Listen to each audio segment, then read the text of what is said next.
আসসালামু আলাইকুম, welcome to গ্যাজেটভার্স। আজকে আমার কাছে আছে আইফোন এসি 2020। 2020 সালে অ্যাপল তাদের এই আইফোন এসি 2 মোবাইলটি রিলিজ করেছিল আইফোন 11 লঞ্চ হওয়ার পরেই। এইটা অ্যাপলের একটি বাজেট ফ্রেন্ডলি ডিভাইস যা তার আরও দামি ভাই বোনদের মতো প্রায় একই ধরনের স্পেসিফিকেশন অফার করে। এখন 2024 সালে এসেও কিছু মানুষ হয়তো ভাবছেন যে আইফোন এসি 2 এখনও কেনা ঠিক হবে কিনা। আজকের ভিডিওতে আমি এই মোবাইলটি সম্পর্কে সকল কিছু ডিটেলসে আলোচনা করব। আশা করছি পুরো ভিডিওটি মনোযোগ সহকারে দেখলে আপনারা বুঝতে পারবেন এই ফোনটি 2024 সালে এসেও আপনাদের কাদের কেনা উচিত হবে এবং কাদের কেনা উচিত হবে না। তো পুরো ভিডিও জুড়ে আমি মাসুদ রানা অন্তর থাকছি আপনাদের সাথে। আপনারা দেখছেন গ্যাজেটভার্স।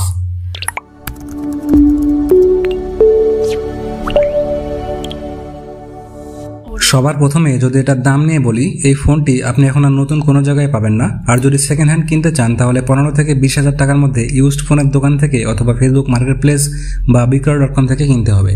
আর যদিও নতুন কিনতে চান তাহলে হয়তো বিদেশে খোঁজ করে সেখান থেকে কিনে আনতে হবে, তবে সেই ক্ষেত্রে বাজেটটা বেড়ে যাবে। আমার হাতের এই ফোনটি আমি মাত্র 13,000 টাকায় 128 জিবি ভেরিয়েন্টটা ফেসবুক মার্কেটপ্লেস থেকে এক ছোট ভাইয়ের কাছ থেকে কিনেছিলাম। এই ফোনটার ডিজাইন এবং বিল্ড কোয়ালিটির কথা বলতে গেলে এটার ডিজাইন একদম আইফোন 8 এর ডিজাইনের মতোই।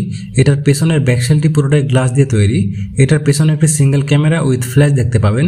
আর এটার চারদিকে থাকছে রাউন্ডেড অ্যালুমিনিয়ামের ফ্রেম, আর ফ্রন্টে থাকছে অনেক বড় বড় বেজেল সহ ছোট একটি ডিসপ্লে। এই ফোনটির হাইট হলো মাত্র 5.45 ফিট, থিকনেস হলো মাত্র 7.3 মিলিমিটার এবং ওয়েট হলো 148 গ্রাম। অনেক ছোটোখাটো ডিভাইস হওয়ার কারণে এই ফোনটি এক হাতে ব্যবহার করা অনেকটাই সহজ। এই ফোনটির ডিজাইন আমার কাছে বেশ ভালোই লেগেছে এবং এই ফোনটির ডিউরেবিলিটিও অনেক ভালো। আপনারা হাতে নিলেই সেটা বুঝতে পারবেন। আইফোন এসি 2 এই ফোনটিতে ডিসপ্লে হিসেবে থাকছে 4.7 ইঞ্চের একটি রেটিনা আইপিএস ডিসপ্লে, যার রেজুলেশন হচ্ছে 750x1334 পিক্সেলস এবং এই ডিসপ্লেটির পিক ব্রাইটনেস হলো 625 নিটস, যা অ্যাপলের সাম্প্রতিক কিছু ডিভাইসের বড় স্ক্রিনের তুলনায় ছোট এবং কম রেজুলেশনের মনে হতে পারে আপনাদের কাছে। কিন্তু এই ফোনটি আসলে সেই সমস্ত মানুষদের জন্য তৈরি করা হয়েছে যারা হ্যান্ডি এবং কম্প্যাক্ট ডিভাইস ব্যবহার করতে কমফোর্টেবল ফিল করে। এই ফোনটির ডিসপ্লেতে ট্রু টোন প্রযুক্তি ব্যবহার করা হয়েছে, যা ঘরে এবং ঘরের বাইরের পরিবেষ্টিত আলোর সাথে মিল রেখে ডিসপ্লের রঙের তাপমাত্রা সামঞ্জস্য করে। আইফোন এসি 2 ফোনটিতে ক্যামেরা সেটআপ হিসেবে থাকছে ফোনটির পেছনে 12 মেগাপিক্সেলের একটি সিঙ্গেল ক্যামেরা এবং ফ্রন্টে থাকছে 7 মেগাপিক্সেলের একটি সেলফি ক্যামেরা। এইটার ব্যাক ক্যামেরা দিয়ে সর্বোচ্চ 4K 60 fps এ ভিডিও রেকর্ড করতে পারবেন উইথ ওআইএস, আর ফ্রন্ট ক্যামেরা দিয়ে সর্বোচ্চ 1080p 30 fps এ ভিডিও রেকর্ড করতে পারবেন উইথ ইআইএস। এখন আপনারা হয়তো ভাবছেন 15 থেকে 20,000 টাকা হলে 3 থেকে 4টা ক্যামেরা সহ ফোন কিনতে পাওয়া যায়, কিন্তু আমি বলছি ভাই থামেন। আইফোনের এই একটা ক্যামেরা ওই সমস্ত 100টা ক্যামেরার চেয়ে অনেক অনেক বেটার।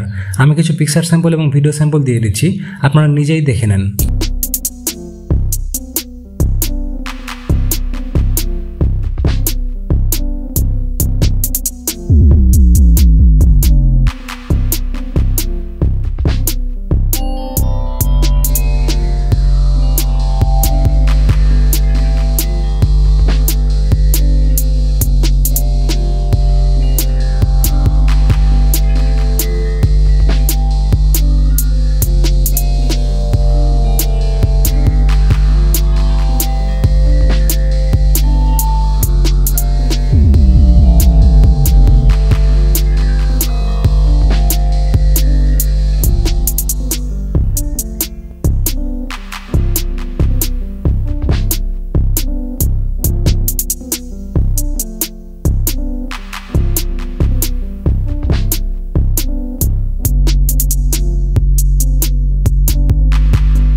এই ভিডিওটা রেকর্ড করেছিলাম স্টিল দাঁড়িয়ে থেকে এটার ব্যাক ক্যামেরা দিয়ে, এবং আমি একটু দৌড়ে আসলে এটার স্টেবিলিটিটা চেক করতেছিলাম।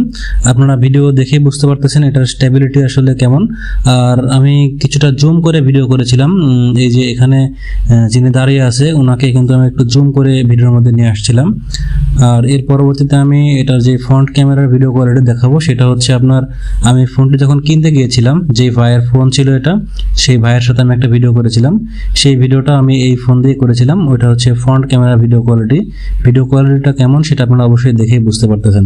আইফোন SE 2 ডিভাইসটিতে সিকিউরিটি সিস্টেম হিসেবে থাকছে front mounted physical fingerprint sensor, যেটার unlocking speed super fast. IPhone SE 2 ফোনটির সবচাইতে ভালো জিনিসগুলোর মধ্যে একটি হলো এটার পারফরমেন্স।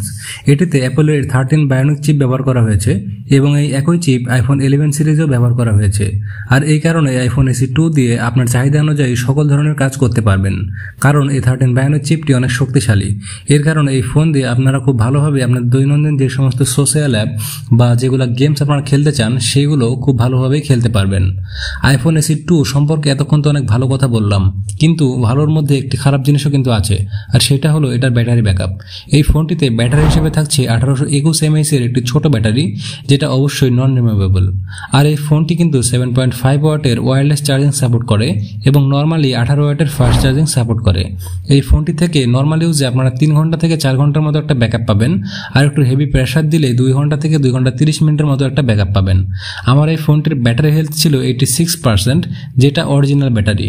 আপনারা যদি সেকেন্ড হ্যান্ড মার্কেট প্লেস থেকে একটি আইফোন কিনতে চান তাহলে অবশ্যই ট্রাই করবেন অরিজিনাল ব্যাটারি সহ কেনার জন্য, কারণ মার্কেটের ব্যাটারিগুলোর ব্যাকআপের থেকে অরিজিনাল ব্যাটারির হেলথ যদি 80%ও থাকে তাইলে আপনারা সেইটা থেকে একটু হলেও ভালো ব্যাকআপ পাবেন। তো যারা 16 থেকে 17,000 বা 15 থেকে 20,000 টাকা বাজেটের মধ্যে একটি হ্যান্ডি আইফোন কিনতে চাচ্ছেন আর ফোনকে দিনে 2 থেকে 3 বার চার্জ করতে কোনো প্রবলেম নাই, তারা নিশ্চিন্তে আইফোন SE 2 এই মোবাইলটি কিনে নিতে পারেন।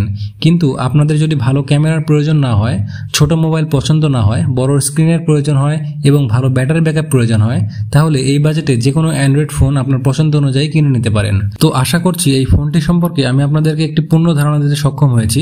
এরপরেও যদি কোনো কিছু মিস্টেক হয়ে থাকে ভিডিওর কমেন্ট বক্সে কমেন্টস করে জানিয়ে দিবেন, আমি আপনাদেরকে হেল্প করার চেষ্টা করব। আজকের মতো এই পর্যন্তই, দেখা হবে নতুন কোনো ভিডিওতে। সবাই ভালো থাকবেন, সুস্থ থাকবেন। আর আমার এই ভিডিওটি যদি আপনাদের ভালো লেগে থাকে তাহলে অবশ্যই আমার চ্যানেলটি সাবস্ক্রাইব করে আমার পাশে থাকবেন।